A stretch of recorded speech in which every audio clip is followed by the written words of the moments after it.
Guys, ഞാനിപ്പം നാട്ടിൽ പോവാണ്. അപ്പം എൻ്റെ കൂടെ കളിച്ചൊക്കെ ഫ്രണ്ട്സ് ആണ്. ഫസ്റ്റ് ലാമി 2ാം ക്ലാസ്സിലാണ് പഠിക്കുന്നത്. ഇതാണ് ലാമി.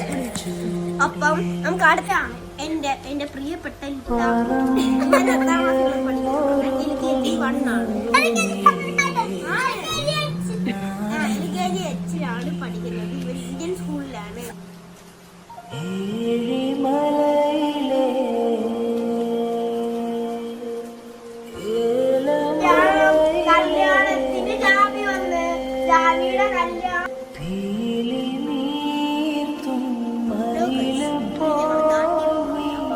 അടുത്ത വെക്കേഷനാണ്, ഇങ്ങോട്ട് വരുമാണ്. അപ്പോൾ അടുത്ത വെക്കേഷനിൽ കാണാം. Sorry guys, bye bye.